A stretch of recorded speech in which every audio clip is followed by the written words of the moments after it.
A massive report came out today saying that the Toronto Maple Leafs may be looking at a Boston Bruins forward in free agency. Also, there has been rampant rumors about how the Leafs are going to fill the cage and who they're going to bring in this offseason, and John Gibson's name keeps popping up everywhere. In this video, I'm going to break all this stuff down for you guys, so make sure to stay tuned to this episode of Hattrick HQ. But before we get into that, we gotta say that 78% of you guys watching these videos aren't subscribed to the channel, so if you want to keep up to date on everything that's happening around the Leafs, around the NHL, there's a big offseason coming up, and we're going to keep you guys posted on every trade, every signing, every move, so if you don't want to miss out on that, make sure to go down below and hit that subscribe button. But with that said, let's jump right into the first topic of the video today, which is Gibson is the perfect fit. And if we take a look here, we see that another option that the Leafs could target now that Markstrom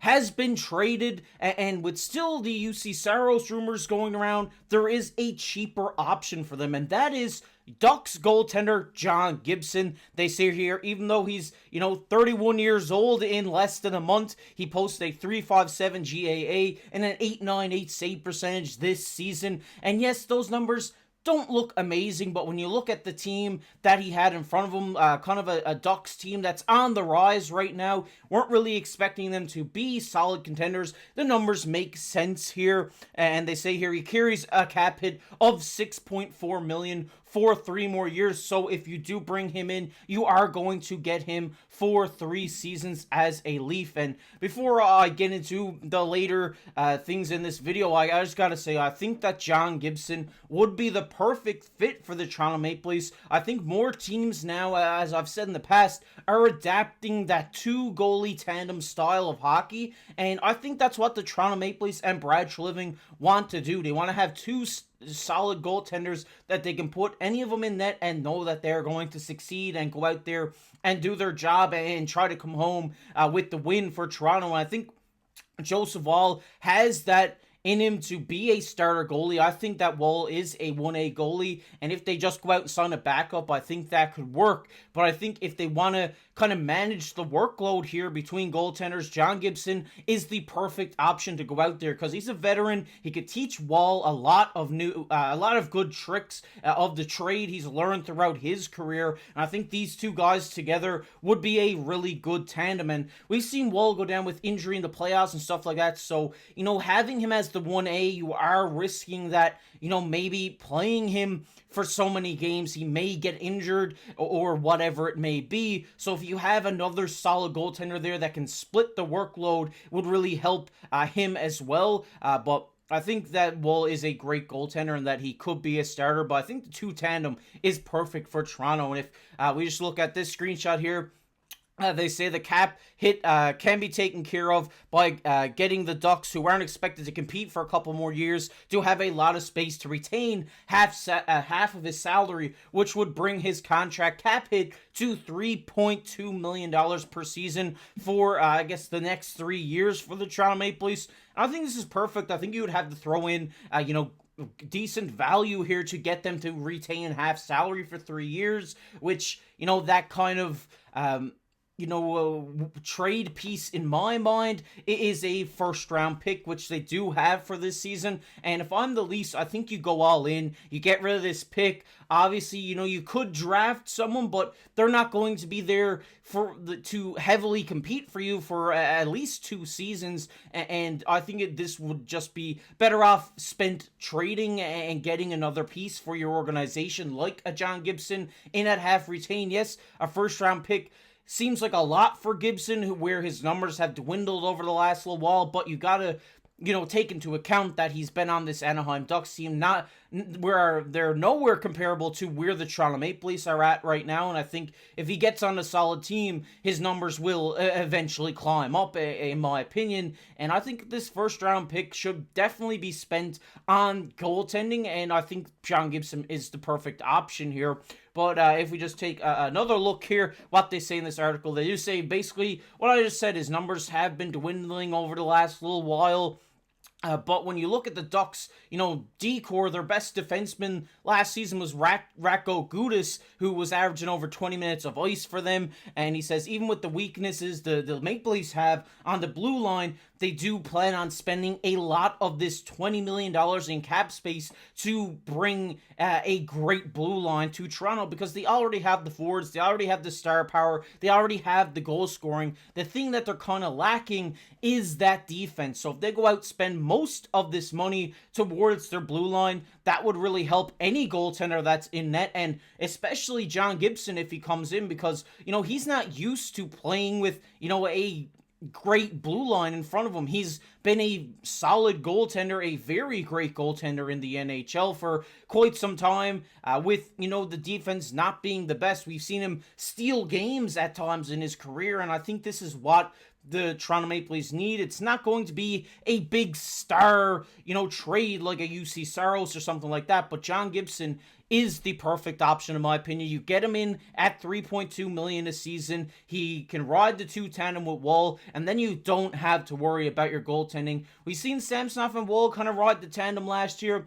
It was pretty solid, at times Samsonov, wasn't the best, and then after that short stint he took off to get his mental right, he looked good, and I think Wall has just been consistently good for this Toronto Maple Leafs team. So if you get a guy like John Gibson who is consistently good, the goaltending is not going to be a worry for Toronto, and I think this is where this first round pick is definitely best spent. But I want to hear your guys' thoughts down below in the comment section. What do you think? Do you think that we should bring John Gibson to Toronto? Let us know down below in the comment section. We're going to get into the second topic of the video today, which is the Leafs in on Debrusk. And yes, this may shock a lot of you guys, and rightfully so. I mean, when you hear of a rival player who has had your number in the playoffs over the last little while, had your number in this rivalry, coming to your team, it kind of rubs you the wrong way. But I think Jake Debrusk is an amazing pickup for the Toronto Maple Leafs if they do see fit to go after him in free agency. And we did get this report from Nick Kypreos, where he said there's word that they may have interest in pending Boston Bruins free agent Jake Debrusk, who's been a Leaf playoff killer over the years. So you get Jake Debrusk in. Yes, he has been solid for this team over the while, over his time in Boston. So maybe he's looking at 27 years of age now to move on to a different club like the Toronto Maple Leafs, who are looking to compete for a Stanley Cup, and no one better than Jake Debrusk to bring this to join this core. And as they say here, this season he had 19 goals, 21 assists. He's not the top line left wing that you're looking for, but he definitely fits in this middle six, definitely on the second line, whether it's second, third line. I think you saw him in over Matthew Nyes in this lineup, and he will be very solid. Maybe on that second line with Tavares and Nylander, I think he would really complement those guys, just the way his game is. And as they say here, he's had 11 points in 13 playoff games in the 2024 postseason. So this is a guy who gets it done in the playoffs. And yes, I know Leafs fans are happy to hear that, because they've been looking for someone to be that consistent guy for them in the playoffs, and it was Mitch Marner until this postseason. It just seems like they can't really get their groove going in the postseason, and they need someone who is going to carry the load a little bit, and I think Jake Debrusk is the perfect guy. We've seen him, kind of put the Bruins on his back at times in the postseason, and I think bringing in a guy like that at, a reasonable salary would really help this Toronto Maple Leafs team in. And I know a lot of you Leafs fans watch this video are like, oh, we don't want this Boston Bruin on our team, but we seen Bertuzzi come in. He's a former Boston Bruin. He was a dog for this Leafs team this year, so maybe bringing in another former Bruin in Jake Debrusk could really help this Leafs core. And if we just move on here, they say his contract this year was $4 million, and he's projected to be at $5.82 million per season. This season, they say, with Toronto having many players left to sign, this could be a big piece, the big piece that they add in their forward core to, propel them to the next level, which, if they bring in Jake Debrusk, in my opinion, we don't see Bert or Domi back. Maybe we see one of them, maybe we see Bert, maybe we see Domi. My opinion, I think Domi, but you can't sign Bert and Domi with, whatever it is, the $5 million, whatever both of them are going to get, and then bring in DeBrusk for another $5 million if you only have $20 million to work with. That's $15 million gone right there, around there, up or down, whatever the numbers come out to be. So if you're going to, say, take a loss on a guy like Bertuzzi, take a loss on a guy like Domi, the perfect person to bring in this situation is Jake DeBrusk. Yes, he isn't going to be the best regular season player. What he had 40 points last season, which is still very solid. It's great numbers for Jake DeBrusk. I'm not, saying he's bad in the regular season, because he is very good. He's one of those guys who's a dog. He's going to work for you every night. He's going to do all the things that he needs to do. But when playoff time comes around, it just seems like he ramps up his game to a different level and is a beast. And this season almost had a point per game in the playoffs. So if he's there and if he's willing to come to Toronto, I think Brad Treliving signs this guy. I think if they can get him in under $6 million for however many years it is, maybe 2, 3, 4-year deal at 27 years old, you get him on a 3-year deal till he's 30, then he can do what he wants. And I think that would be the perfect deal for Brad Treliving, and I think he would fit really well in this Leafs lineup, especially come playoff time. But I want to hear your guys' thoughts on it down below.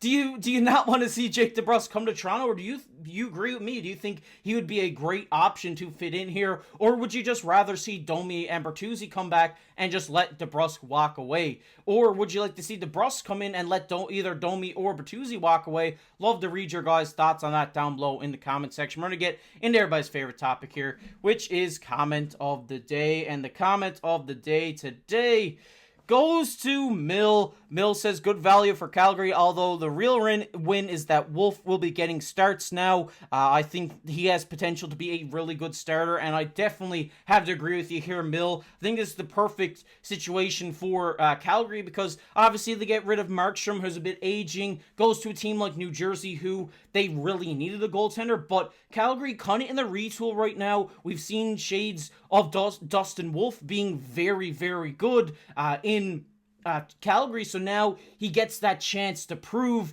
that he is a starter in the NHL, and I really do think he is. I think he's one of the most underrated goalie prospects, in my opinion, right now, and I think he's going to have a very solid season with the Calgary Flames. Love reading your guys' comments, and if you want to be featured on the next comment today, make sure to go down below and comment any of your thoughts on this video, maybe even just where you're tuning in from. Love seeing where you guys are tuning in from all around the globe. While you're down there, make sure to hit the like button as well. It helps push these videos out to all the Leafs fans out there, and hit subscribe to the channel if you don't want to miss out on any of the news that's going to come out over this offseason. And if you want to check out a video I did yesterday talking about the Pierre-Luc Dubois trade to Washington, it'll be popping up on your screen right now. But as always, I've been your host, KC. Keep your stick on the ice.